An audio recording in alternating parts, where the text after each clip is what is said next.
4f, why negative 5 squared and negative 5 squared are different.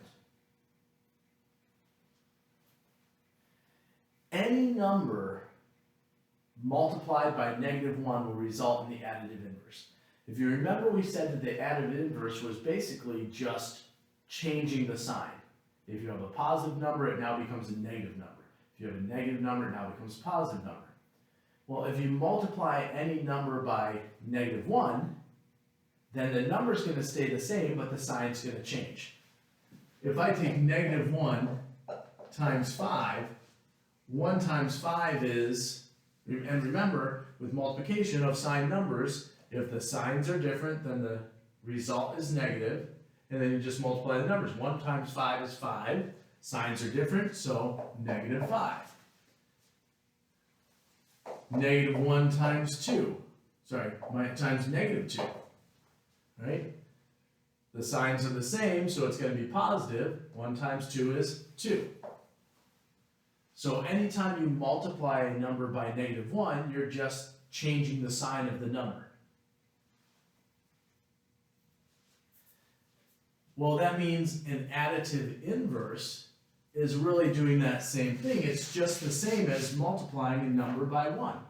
So if I have negative 3, the additive inverse of negative 3, well, we know that's going to be positive 3 because it's just going to change the sign. But that's the same as saying negative 1 times negative 3. So you see this negative sign outside of the parentheses, you can treat it as multiplying by negative 1. Okay, so how does that affect what's happening there? Well, first of all, the negation of negative 3, or the additive inverse of negative 3, is positive 3. And if I multiply negative 1 times negative 3, the signs are the same, so the result is positive. 1 times 3 is 3. So how does this apply to why negative 5 squared and negative 5 squared are different? Well, let's look at it. You have negative 5 squared. Negative 5 squared. Now, order of operations says that grouping comes first. No grouping. Next, it says that exponents come in. 5 squared. So negative 25. Then we get to multiplication. Because this negative sign out here, isn't that just negating the 5? The additive inverse of 5 is negative 5. So couldn't we rewrite this as negative 1 times 5 squared? In which case we square the 5 first, giving us 25, and then multiply it by negative 1, giving us negative 25. And thus you should be seeing why there's a difference here when we put parentheses in it. Negative 5 squared.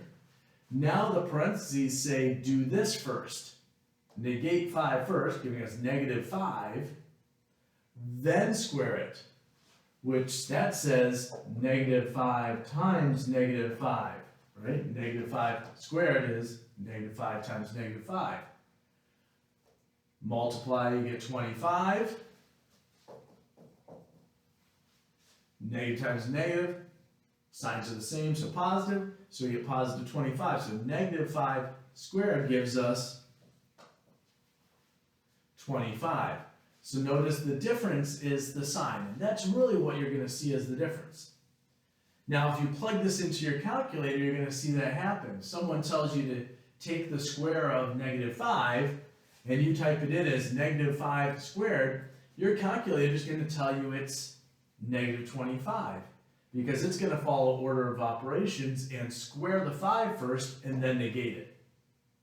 Whereas if you plug it into your calculator with the parentheses, then your calculator is going to square the value negative 5 and do this and get a positive 25. So it's very important that you realize that and that you pay attention to that.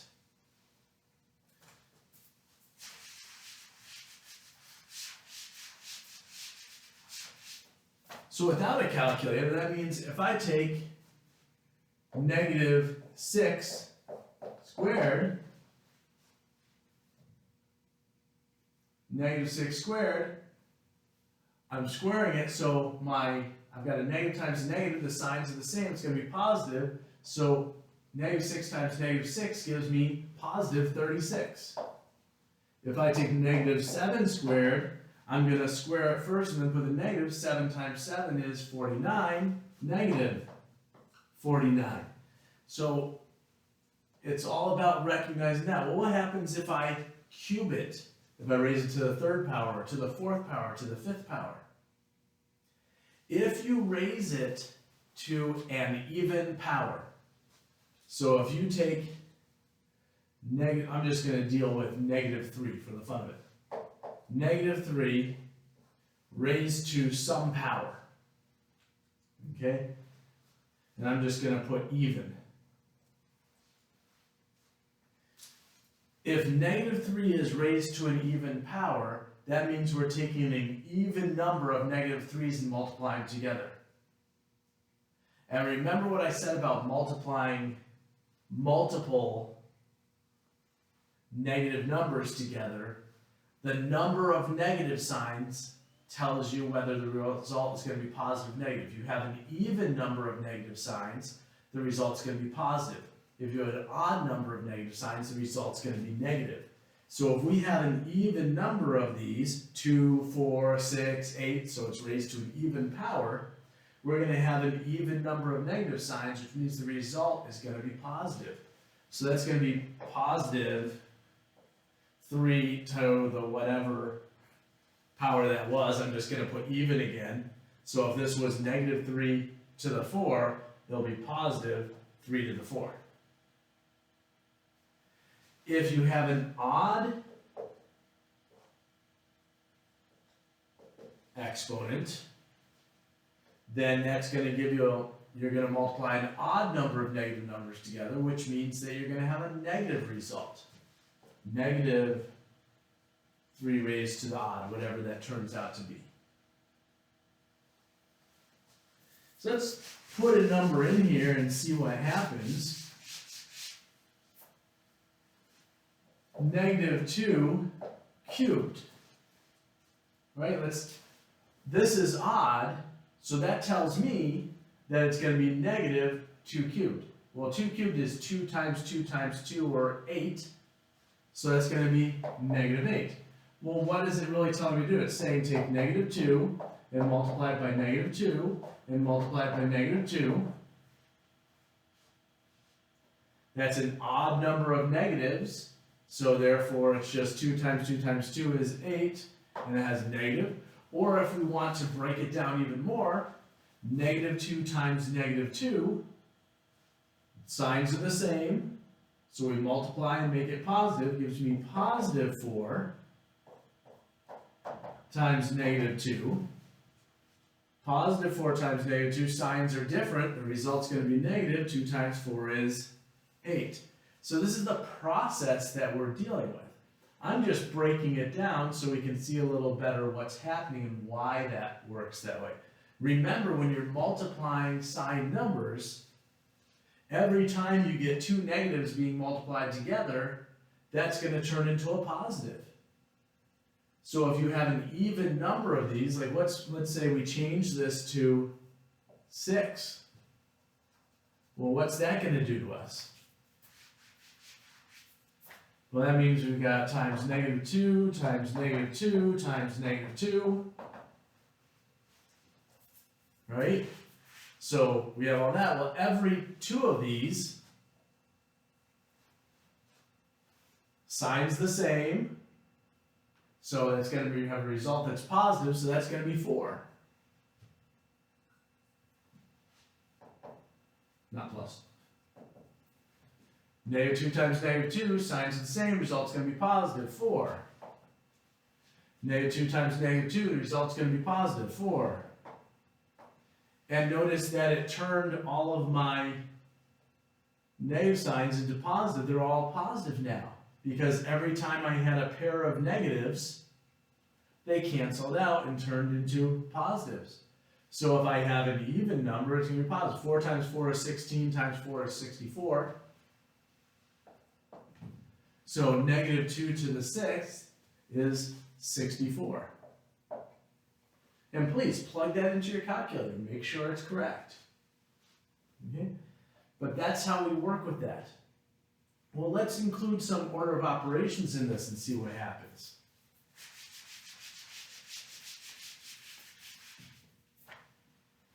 Negative 5 times 7 squared.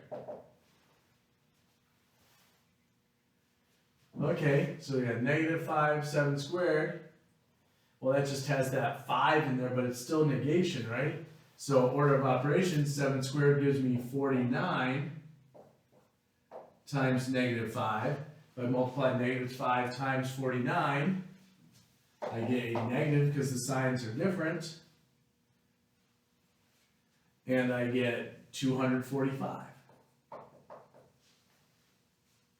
So 5 times 49 is 245, signs are opposite, so I get a negative sign. What if I modify that a little bit and say, what about negative 5 times 7 squared? Well, what's that do? Well, now I've got 5 times 7 grouped together, so I get 35, so I get negative 35 squared. Now I've got to square 35, because order of operations says do the squaring first, the exponent first, so which gives me 1,225. So negative 1,225. There wasn't much to do with that. I could have put it in the parentheses. Okay. What if we, and just kind of sticking with the same numbers here, what if I have negative 5 times 7 squared? And please be careful when you're doing these. Make sure you recognize whether that's a multiplication symbol or a subtraction or a negative, right? Don't confuse a dot and think that it's subtraction. So be very careful when you write those things down, because that is a common mistake for people to put that dot in there. It's a little longer than a dot, and all of a sudden when they look at it later, they go, oh, minus, when it's not, subtraction.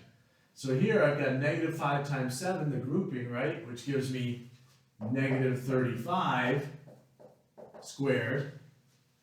Negative 35 squared, I'm squaring a negative number, even exponent, so it's going to be positive, gives me positive 1,225. Right? So working our way through that, I just want to do one more. I want to bring in some absolute values into this. Just so you'll have seen it before. Absolute value of negative 5 plus 3 squared. Absolute value of negative 5 plus 3 squared. Order of operations says do this addition first, so negative 5 plus 3, signs are different, so we're going to subtract. 5 minus 3 is 2. We keep the sign of the larger one, negative. That's still absolute value, squared. We now take the absolute value of negative 2. Absolute value of negative 2 is 2, right? Absolute value just removes the sign, squared, equal 4. Okay, so dealing with the absolute value too. What if we negate an absolute value? Might as well throw that one in there just in case. So what if I have the negation of negative 3? So the negation of the absolute value of negative 3. Absolute value says remove the sign. So we have the negation of 3, or negative 3. Notice how that's different from the negation of negative 3. Here we have negative 3 and we're negating it. We change the sign, which makes that positive 3.